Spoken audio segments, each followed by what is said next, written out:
الحمد لله وكفى والصلاة والسلام على من اجتبى وآله وصحبه ومن والاه. وبعد, questions have come more than once relating to the Institute Al-Maghrib. This institute that is known, it's not only known here in Canada, but has centers or branches across the globe. And their speakers and their instructors have connection to worldwide places. So many questions have come relating to their past and also their current condition. And I thought that it was necessary to respond to some of the questions that have come relating to Al-Maghrib, because it comes relating to issues that we're dealing at hand at the moment. Many people have been taken in the confusion and also the fog of what really is the way of the early ones and the methodology of Ahlul Sunnati wal Jama'ah. So I thought it was necessary and incumbent that we make some sort of clarification relating to this affair. So in summary, Al-Maghrib, the Institute Al-Maghrib, it was founded in the year 2002. By its founder and its president, Muhammad al-Sharif, who's a common resident here in Canada. You find that this topic, that this affair relating to Muhammad al-Sharif, he had a vision to form the best modern day learning system in the world. As it's been mentioned in the official website of Al-Maghrib, they first established some of their courses in Maryland, USA. Then they finally became established in Houston, Texas. From there on, Muhammad al-Sharif, as he started, he was influenced by that American author, Tony Robinson. He took a lot of his seminars, and he wanted to bring these ideas that he learned of self-development and personal development into forming Al-Maghrib and expanding in ideas. So he was taken by this love and passion to pass on the ideas that he learned from Tony Robinson. And he was given the nickname, the Tony Robinson of the Muslim community. And you're going to notice that he's not someone that denies this type of affair. He in fact takes no offense to this matter. That whole people have called you the Tony Robbins of the Muslim community. I don't know if you've heard that or. Yeah, what do you think about that term? I've called you that. Is that something you take offense to, or is that perfectly fine? I don't take offense to it. Tony's done a lot more. Have you ever met him or taken his seminars? Yeah, I have. I've taken almost all of his seminars.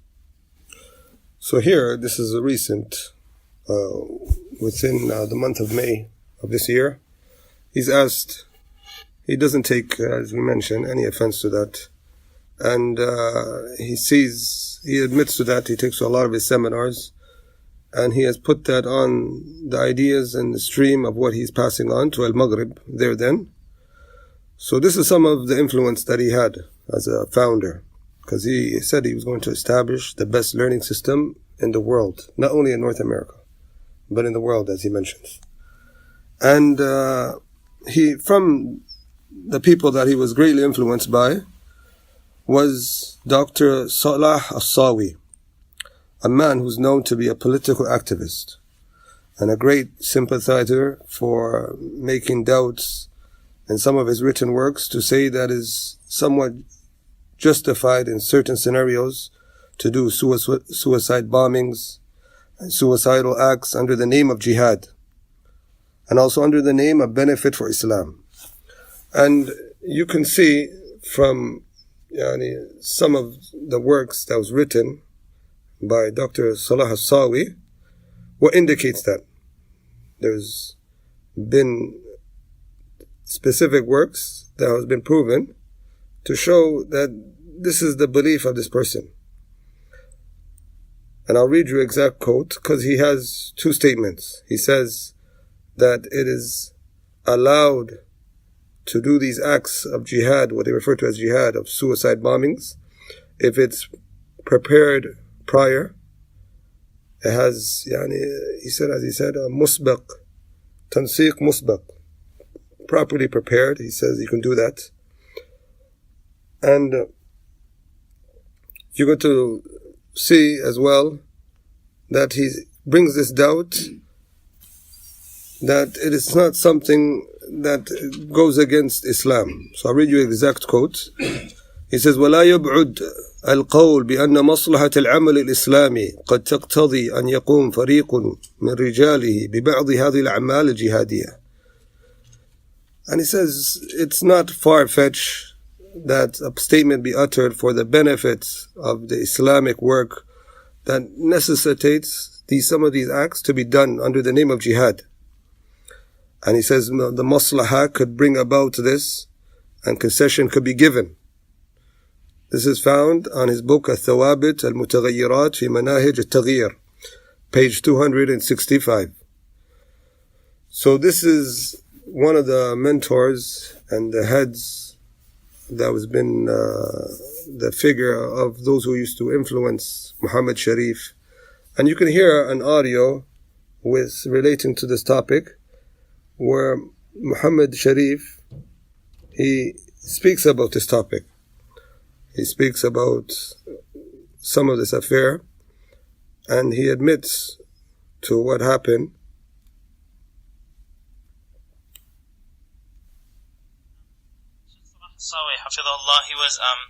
He told me this point where there's a leader of a Dawah organization in Egypt has a lot of followers, and Sheikh Salah has armies of Azhari teachers at his whim. Right? In Egypt, just like you have all these students in North America that have no teachers, in Egypt it's the opposite. There are all these teachers with no students. So now with all these teachers, Sheikh Salah basically, he went to this person, he says, you got all the followers, and I have all the teachers. He said, all I want to do is give you like hundreds of teachers to go and educate your people, and we will back up. You're doing a good job, the dawah is going great, we just want them to have more knowledge when they go. And the leader of this dawah organization told Sheikh Salah, he said, we don't want your teachers. He's like, well, what's wrong? And the guy said, because they never come without hidden agendas. He said, every time we bring teachers, they come and they teach them Islam, and then they teach them about their own political movements and their own dawah organization. And he said, our people always convert out of our dawah organization and go to their dawah organization. He said, no, we're happy. Let the people stay ignorant as long as they're, working with us. And that's what... So you can see in this clip by the founder of Al-Maghrib, Muhammad Sharif, where he refers to Dr. Salah Hassawi, and he mentions him because he was the person who was known in Egypt to be a political activist. Many of the people did not want to accept anyone that was cultivated from Dr. Salah Hassawi. And one of the reasons why, because when they would teach people, they would teach them certain things with hidden agendas. So yes, there was nothing wrong with that. Muhammad Sharif had found a problem with that. But this is to show that this man is not to be trusted, and also he has even aqeedah mistakes, even relating to his fatwa about tawaf around the graves. What is the ruling on it? In the same book that we quoted, what is the ruling on it? Is it shirk, what you're doing there, calling and doing tawaf around these graves? He as well has certain errors and observations that were made against him pertaining to that topic. So up until this day, Maghrib Institute, they translate for this person, and specific that one of their speakers, Ammar al-Shukri, he refers back to Dr. Salah Hassawi for instructions and guidance. So this is just how the beginning of how the establishment was. From the first of its members was Yasir Qadi, Muhammad Faqih, Muhammad Al-Sharif was mentioned, the founder, Abdul Bari Yahya, and Yasir Birjas. We'll be speaking about each one briefly, inshallah. So this is in the year 2004. It was made up of 5 of them. And in the year 2007, Al-Maghrib Institute produced a document where they made a pledge of mutual respect and cooperation. And it was signed by a number of Western scholars of diverse theological backgrounds. They had, some of them were people that had different beliefs. And we're going to see that, inshallah. That you can see the names of these people who signed at that time. And from the people who signed to that pledge to work together was someone that had Ash'ari belief, was Suhaib Webb, who was a man that he himself admitted that he was a Sufi, that he's a Sufi, an Ash'ari. So Suhaib Webb became an official member of Al-Maghrib Institute in the year 2007. As well, from those people that signed and worked with Al-Maghrib afterwards was Hamza Yusuf, the well-known man of the translator of that poem that contains a certain disbelief in it, Al-Burda, Faraz Al-Rabbani. These 2 individuals who have issues in their creed and much opposition to the belief of Ahlus Sunnah wal Jama'ah. During the year 2007, the vice president of Al-Maghrib, Walid al-Basyuni, comes here a lot in Toronto. He comes to, he's invited by some of these mosques and so forth. He defended that pledge and he clarified his support for it. From what he was asked during that interview was, how could we work with Ash'aris? So he replied back by saying, we have worked with Ash'aris throughout history. The whole Ummah united behind Salah ad-Din Ayyubi, who was Ash'ari. Okay, this is the answer to justify working along with Ash'aris. Firstly, this statement is incorrect. Salah ad-Din Ayyubi, he wasn't from the scholars, he was just a warrior in Islam and position, and he was excused for really that time in that area. Much Ash'ariya was widespread. So this is irrelevant to the topic. We're speaking about the affair of da'wah.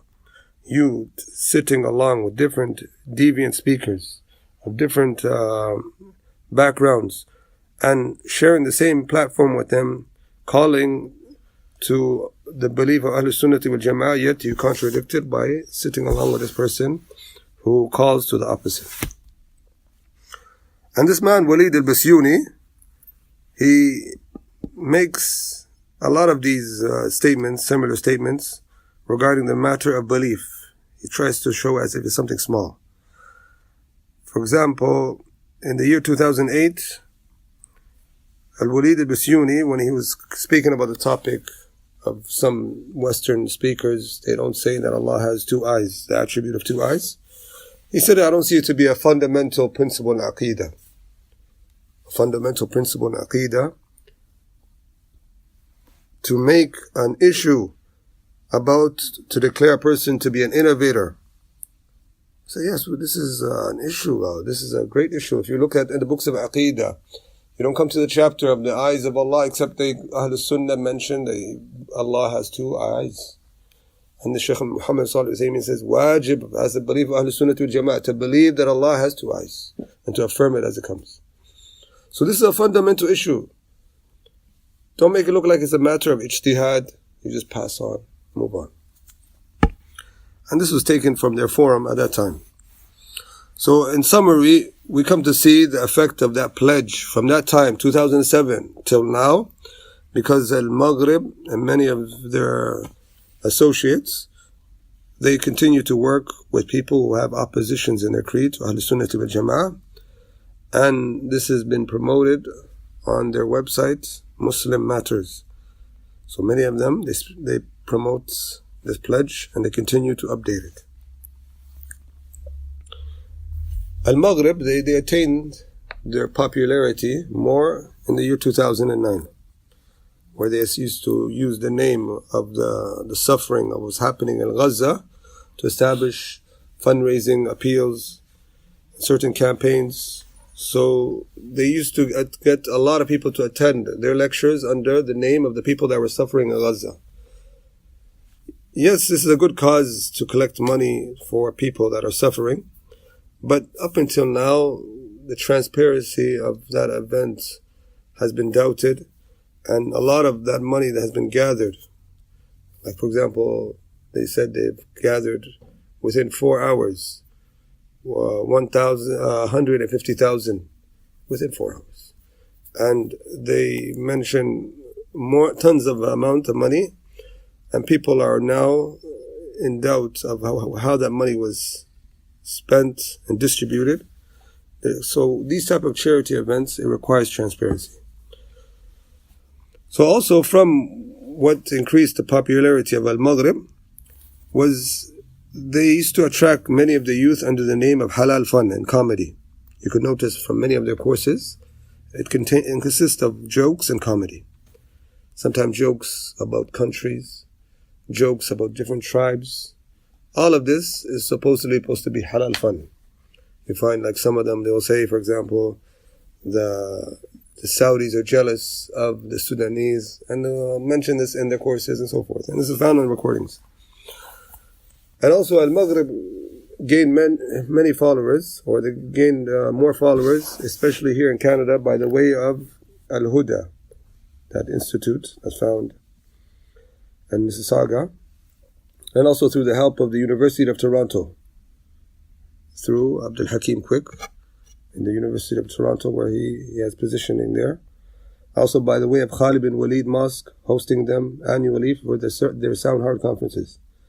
And as well through the RAS conferences that they do annually. So Al-Maghrib Institute, it began to expand more and more and reach into tons of different countries across the globe.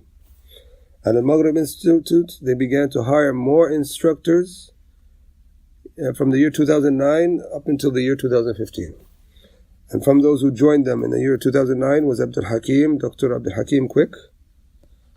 Abdullah Hakim Quick, he joined them at that time, and he continues to be a member of them up until this day. As of August 2015, the Maghrib Institute consisted of 19 instructors from different parts of the world.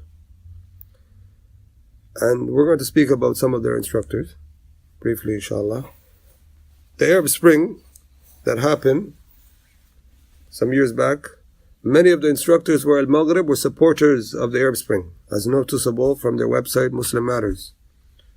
In specific, Yasser Qadi wrote an article on that website applauding it, while the senior scholars were warning from it, since it has been a stepping stool for the Khawarij to spread their mischief and bloodshed in the Muslim countries.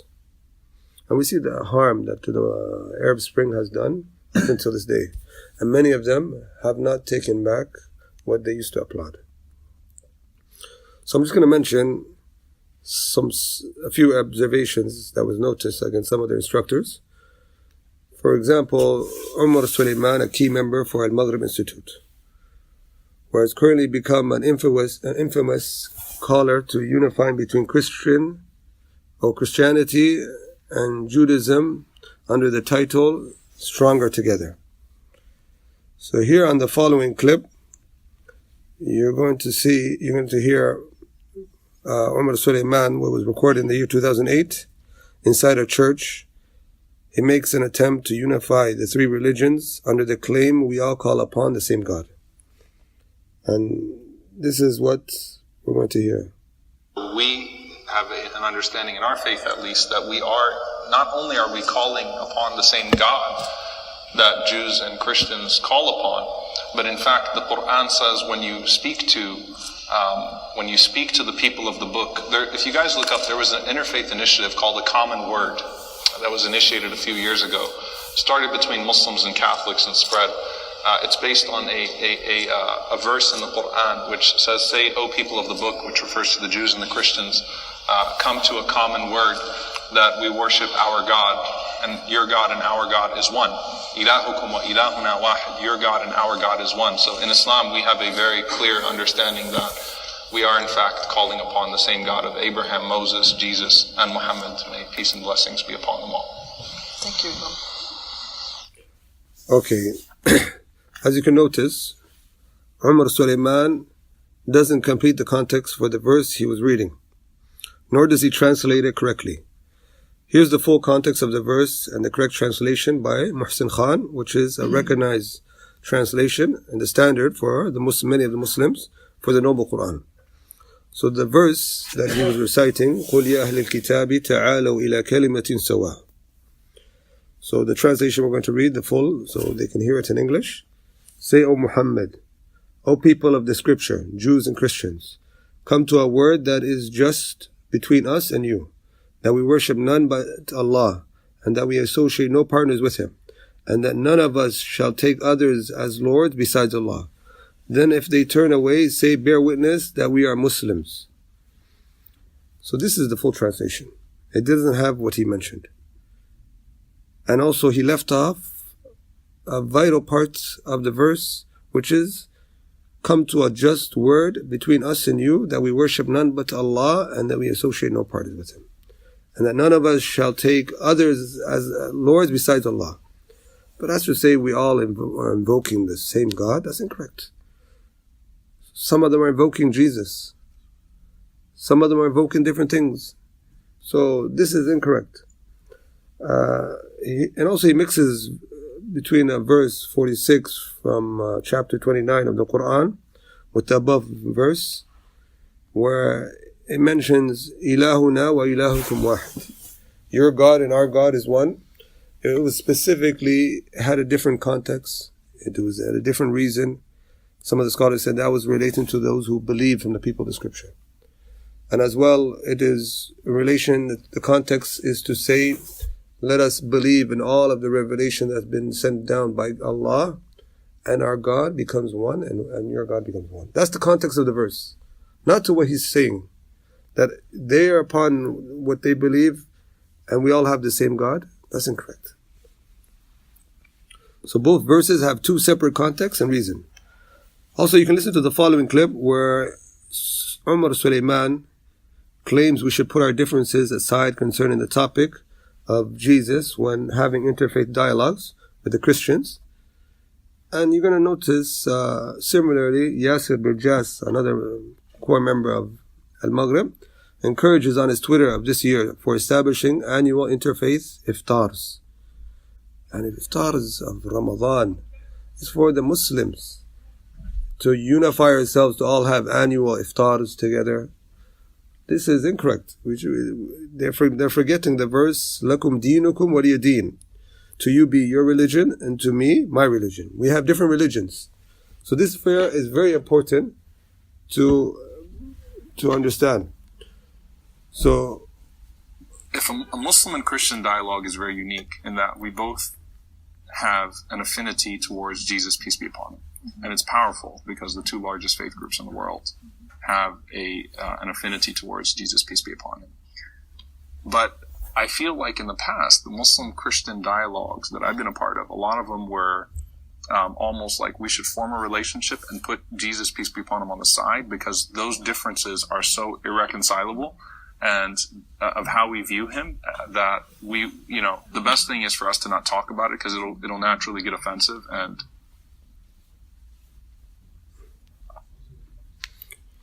okay, so you can hear, this is the statement of Umar Sulaiman from another statement that he says publicly.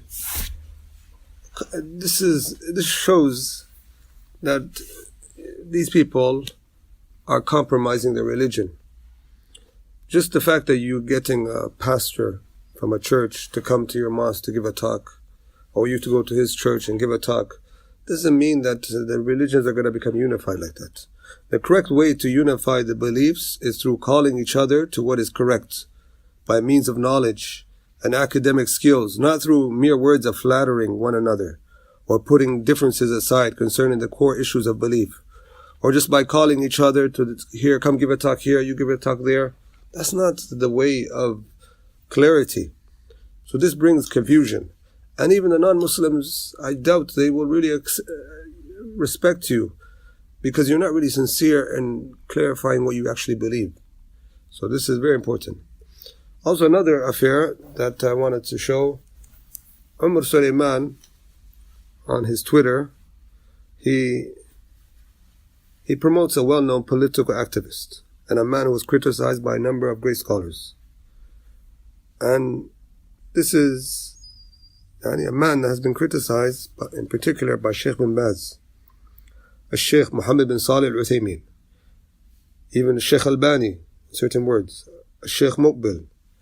In fact, Sheikh Albani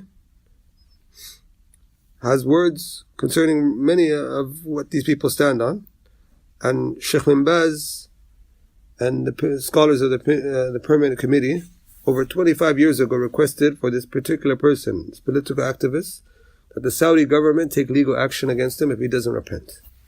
And this is none other than the person referred to as Salman al-Auda. So Umar Sulaiman, he says on his Twitter, the only reformers in Saudi Arabia are the ones rotting in prison cells. And he goes, please keep Sheikh Salman and his family in your prayers. So we said this is the same person that was requested by great scholars of the past that the Saudi government from 1994 take legal action against him if he doesn't repent. So this man persisted upon that time until now. So the Saudi government imprisoned him in the year 1994. And we say, yes, a Muslim government has more than the right to imprison those who they have proven to be a threat to the peace of their community. It's been proven a number of statements of what he has said in social media and what he has done. And it's no longer an excuse for anyone to come and say, why is he being in prison? This is something that goes back to the people of authority. Also, Umar Sulaiman, on his Twitter, he comes and he mentions the affair of visiting the grave of Malcolm X. And he says, he promotes that people go visit the grave of Malcolm X. And we say this has no specialty in Islam. If great scholars were not allowed to go out of our way to go visit their graves, why would we go and visit someone who was, yes, called to justice and called to certain affairs? This is prohibited. And even in specific, we're not even allowed to make a separate visit of a journey to the Prophet's grave. We have to allow it to be with visiting his masjid, and then we come along and visit his grave. So these type of people, they have certain affairs that need to be clarified to the public, that they're not people that we should take our knowledge from. They're not reliable in these affairs. And some other affairs that are quite bizarre from Umar Sulaiman. He has a tendency to promote his lectures with strange titles. For example, he has a talk titled The Ugliest Sahabi. Another one, The Funniest Sahabi, where he labels a Sahabi a prankster. While Umar Sulaiman in his talk, he narrates a number of weak narrations concerning that Sahabi and bases the whole talk regarding it. This is the da'i that we're supposed to take knowledge from. As well, from the observations regarding this institute, many of their talks, as you find, they have musical instruments being played and drums and exaggerated nasheeds, Islamic songs, being played as an intro clip for many of their audio clips. They cannot deny. It has no basis to permit what they're doing. All of this supposedly to attract the youth. It's not allowed. From the observations made against some of the instructors is Muhammad Faqih, another key member of Al-Maghrib. He says on his Facebook in the year 2017 that if you truly love God, you should love His creation. And this statement is incorrect. We know that this statement is wrong, since from the creation of God is the devil. Are we supposed to love the devil? There are a number of things from the creation of God which we aren't supposed to love. However, what Muhammad Faqih should have said is we should love what God loves and hate what God hates. This is the statement. This is the correct statement. Also, there's other strange and bizarre statements what he promotes on his Facebook, if you were to see it. Also, from the observations made against this institute, is the founder, Muhammad al-Sharif. he was confronted by one of his followers on the Mamluk online interview, where it was recorded in May of this year, concerning the courses of Al-Maghrib, that they didn't really meet its goal of being a successful learning system, or in specific, the best learning system in the world, of the modern learning system in the world. So Muhammad Sharif, he replies by saying, those students weren't serious. SubhanAllah, thousands of students. These are the people that they say they even give themselves title, a scholar. And I don't need to outsource ourselves to the scholars. So we ask, out of all you supposed scholars, which of you have produced a scholar in the West? Out of all your courses. We see many attend your courses, we still don't see that fruit to say that these people have become real students of knowledge or scholars that could pass on scholarship. So bragging about we taught this amount of students is not the affair. Also from the observations, is from their instructors, is a female named Yasmin Mogahad. She's a well-known member. She's a well-known member of Maghrib. For a number of years now, she has taken the public platform and giving lectures and talks to both men and women. In fact, she holds public sessions of answering questions for both men and women, along with another member of Al-Maghrib, Sulaiman al-Hani, where they sit on the same table together. Literally no space is given between themselves except something small. And they're doing a Q&A session, and the MC is a young woman, and they both add to the awkwardness is laughing and giggling amongst themselves on stage.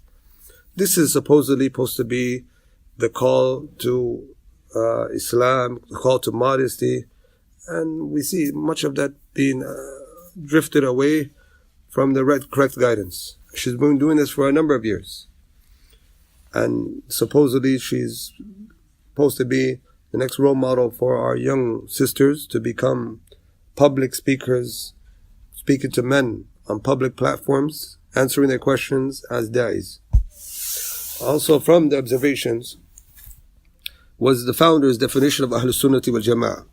You're going to hear from what was mentioned is Muhammad al-Sharif, he has a definition of Ahlus Sunnah wal Jama'ah. You know what's interesting, and it's kind of like hitting me right now, the whole point of Ahlus Sunnah, people of Sunnah, and then they say, well, everybody claims that we're the people of Sunnah, but then the next section of that word is wal Jama'ah, and the majority, and the congregation, right? And that's a great way for people to understand, like if somebody's coming to you and whispering things and saying, you know what, we're really the people of Sunnah, and all these people are wrong, and hey, let's me and you go follow. Now you know, there's something very dodgy going on, and somebody needs to be paying attention. You have to look at the big picture. Where are the majority? Where's the community going? And look for help in that. So you can see that his erroneous definition for the word al-jama'ah from the term Ahlus Sunnah, Ahlus Sunnati wal Jama'ah. He's translated as the majority, or being with the community. You know, if that was applied, then the statement of Allah would not be applicable. وَإِن تُطِعْ أَكْثَرَ مَنْ فِي الْأَرْضِ يُضِلُّوكَ عَنْ سَبِيلِ اللَّهِ. If you were to obey the majority of the people, they'll misguide you from the correct path. So it's not the majority. We know Allah says, وَلَكِنْ أَكْثَرَ النَّاسِ لَا يَعْلَمُونَ. How many verses say that? However, the majority of the people do not know. So the meaning of al-jama'ah is the main original body of the Muslims, which is the Sahaba. So that is the jama'ah, clinging to the real jama'ah, which is the Sahabas. Also, Muhammad Sharif claims we shouldn't want from cholera's to innovations in North America, and he falsely tries to ascribe this understanding to Ibn Taymiyyah. Telling you the warning style of da'wah is a defensive style that isn't very successful. Instead, and you're living in North America, I'll tell you again, one of the ulama who was with this kind of strictness, when he was asked about North America, he said, I don't think anybody in North America should be boycotted. No one. Because it's a place of da'wah. And taking that from Ibn Taymiyyah rahimahullah, that in North America, let's say that this person is a person of bid'ah, this person a person of sunnah. They're both giving da'wah. Why would you make your da'wah project to tear down the person of bid'ah's da'wah project? Because if he is able to guide people to Islam. At worst case, he will guide them to bid'ah. But they will die with La ilaha illallah Muhammadur Rasulullah around their neck, and they will have bid'ah. The other option is to kill his da'wah project and let the people die with the cross around their neck.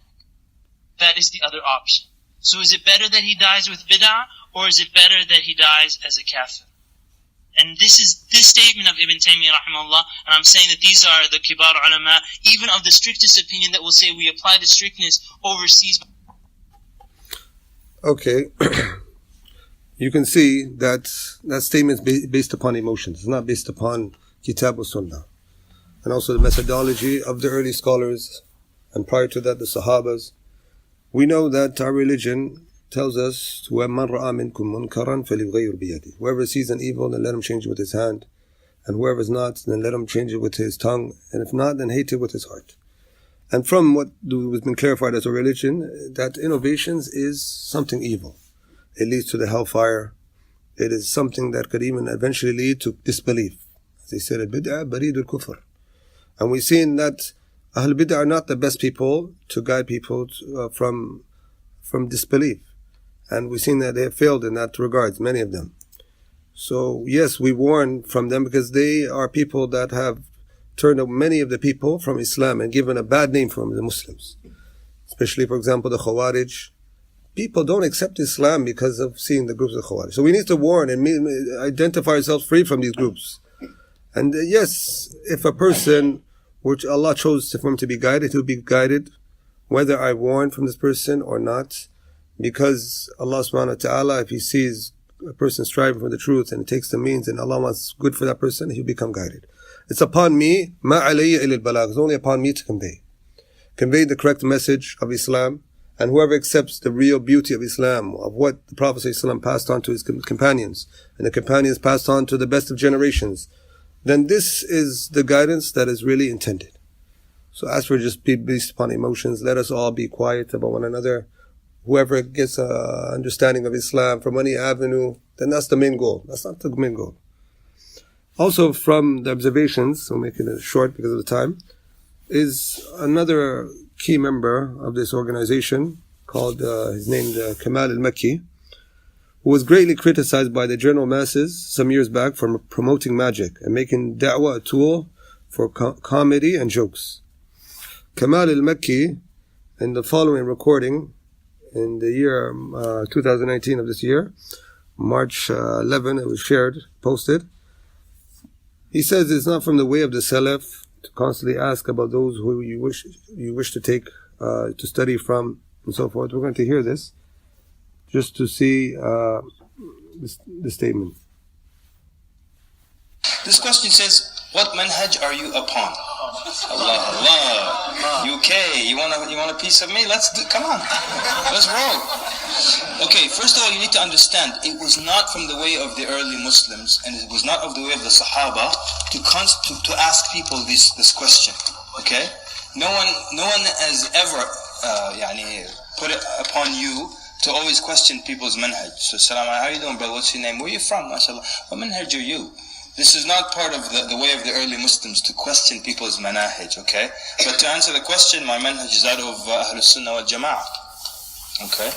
And my first teacher, he was a Syrian scholar, he was a student of Shaykh al-Albani, and every other one of my scholars that I studied with, they were either students of al-Albani or Ibn Uthman or Ibn Baz and so on and so forth. So, but it's not from the way of the early Muslims to question people's manhaj constantly. It's like, where are you from and what's your manhaj? Oh, that's nice. So, that's the first thing. But if you want a piece of me, I'm here. Don't worry about it. Okay, you can see this now, that he's there in the UK at that time, and he's delivering a message of Islam, and he's objecting for people to ask about what is manhaj. Isn't there applying the statements of the ulama of the past? Sammu lana rijalukum, name your men. What manhaj are you upon? Who did you study from? What's your background of your education? I need to know, because the scholars have said, Inna hadha al-ilm deen. This knowledge is our religion. So look to whom you take your religion from. So we need to know if the person is qualified. What does he stand on? What type of belief? So it's very important. We constantly need to ask these type of questions to know if the person is upon a genuine, correct methodology or not. So now, the Al-Maghrib Institute currently has 22 instructors. From them is Ahsan Hanif from Green Lane Mosque, who's a presenter for Islam Q&A channel, the same channel that's promoted the Deen Squad brothers, the same channel that has much of deviation, misguidance. He's in there. So you find many of their instructors, they're all over the place. They're involved with this program, with that program, and there's all lacking clarity. It started from Al-Maghrib. So this is the problem. Also from the instructors is Yahya Ibrahim, another key member of Al-Maghrib Institute and a blogger for the website Muslim Matters, as he identifies himself. Even on his Twitter, he identifies himself back to that website. And that same website has that promotion, as we mentioned, promoting the Arab Spring at that time, and has a lot of other corrupted statements. And this needs to be known, because Yahya Ibrahim, when he comes to Toronto, he comes in certain masajids, they welcome him here. And this is recent time. Yasir Qadi, much has been written about him. He recently resigned, and I believe in May this year, from Al-Maghrib Institute. His issue has been written more than once. He's a man that resembles Salafiyah to the movement of the Protestants of the Christians. He's a man who says that the Quran has to agree with science, and if it doesn't, it has to be interpreted to agree with science. Supposedly the Western science, as he mentioned. And he is the same person that brings doubts regarding affairs of the details of the Quran and its recitation. He himself, he said, I went through the doubts. So this man, Yasir Qadi, there's much has been written on him. I would refer the brothers to what has been written on the website, 50-page article in detail regarding his condition. From the instructors as well is Navad Aziz, who's also another key member of Al-Maghrib. We have addressed some of his issues that relate to him in our classes of 40 hadith. From the members of the instructors of it is Sa'ad Taslim. He's known for his comedy. He's the one that has that common statement, wearing a thobe on the day of Halloween is great. No one looks at you twice, he says. And this is the comedy of these people. And wearing a thobe on the day of Halloween is great, because no one looks at you twice. Also, the other from the instructors is Abu Isa, who has well-known statements against those who speak about the Muslim Brotherhood and ascribes to Salafiyah. Those people, anyone that ascribes to Salafiyah speaks of Muslim Brotherhood on his Facebook. So a lot of these people, their condition have been clarified in separate works and also separate occasions. But I just wish to show this all at once, that Al-Maghrib past and present is an institute that has deviated from the methodology of Ahlus Sunnah wal Jama'ah, and there's people now that wish to taint the real history regarding this group and many of its speakers, and they wish to put a disguise that everything that happened in the past was mere personal, or it wasn't concrete issues that had to be addressed. And some of them now are doing the same thing, but under a different name and a different institute. So we want to show قَدْ قَالَهَا الَّذِينَ مِنْ قَبْلِهِمْ فَمَا أَغْنَى عَنْهُمْ مَا كَانُوا يَكْسِبُونَ. Those before have said similar statements,